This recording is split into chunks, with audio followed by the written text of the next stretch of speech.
किसी गणराज्य या साम्राज्य की सुरक्षा से पहले आज प्रश्न राष्ट्र की सुरक्षा का है, उस राष्ट्र की जिसके गणराज्य भी अविभाज्य अंग है।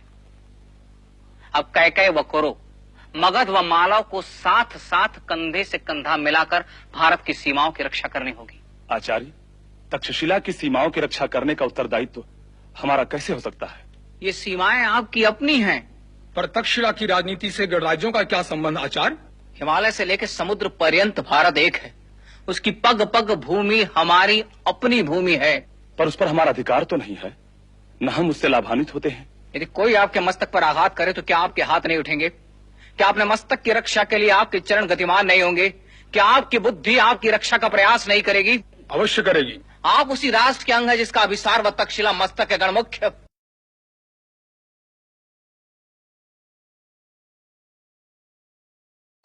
शिक्षक व परिषद तो गौरव भूषित तब होगी जब यह राष्ट्र गौरवशाली होगा, और यह राष्ट्र गौरवशाली तब होगा जब यह राष्ट्र अपने जीवन मूल्यों व परंपराओं का निर्वाह करने में सफल व सक्षम होगा, और यह राष्ट्र सफल व सक्षम तब होगा जब शिक्षक अपने उत्तरदायित्व का निर्वाह करने में सफल होगा।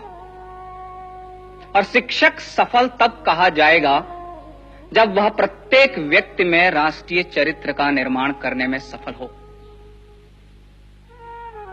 यदि व्यक्ति राष्ट्र भाव से शून्य है, राष्ट्र भाव से हीन है, अपनी राष्ट्रीयता के प्रति सजग नहीं है, तो यह शिक्षक की असफलता है।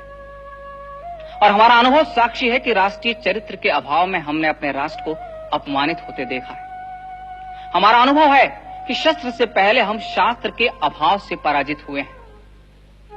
हम शस्त्र और शास्त्र धारण करने वालों को राष्ट्रीयता का बोध नहीं करा पाए, और व्यक्ति से पहले खंड खंड हमारी राष्ट्रीयता हुई। शिक्षक इस राष्ट्र की राष्ट्रीयता व सामर्थ्य को जागृत करने में असफल रहा। यदि शिक्षक पराजय स्वीकार कर ले तो पराजय का वह भाव राष्ट्र के लिए घातक होगा।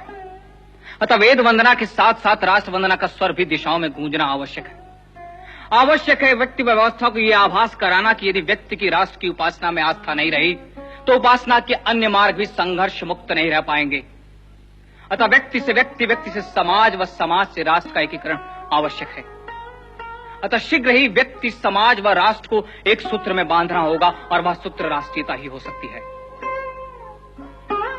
शिक्षक इस चुनौती को स्वीकार करे, वह शीघ्र ही राष्ट्र का नव निर्माण करने के लिए सिद्ध हो। संभव है कि आग के मार्ग में बाधाएं आएंगी, पर शिक्षक को उन पर विजय पानी होगी, और आवश्यकता पड़े तो शिक्षक शस्त्र उठाने में भी पीछे ना हटे।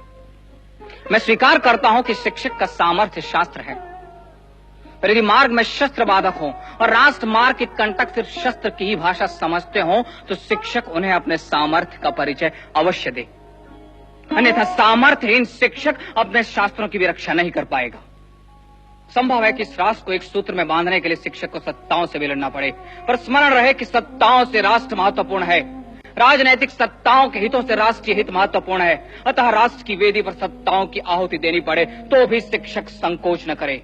इतिहास साक्षी है कि सत्ता व स्वार्थ की राजनीति ने इस राष्ट्र का अहित किया है। हमें अब सिर्फ इस राष्ट्र का विचार करना है। यदि शासन सहयोग दे तो ठीक, अन्यथा शिक्षक अपने पूर्वजों के पुण्य व कीर्ति का स्मरण कर अपने उत्तरदायित्व का निर्वाह करने में सिद्ध हो। विजय निश्चित है। सप्त सिंधु की संस्कृति की विजय निश्चित है। विजय निश्चित है इस राष्ट्र के जीवन मूल्यों की। विजय निश्चित है इस राष्ट्र की। आवश्यकता मात्र आवाहन की है।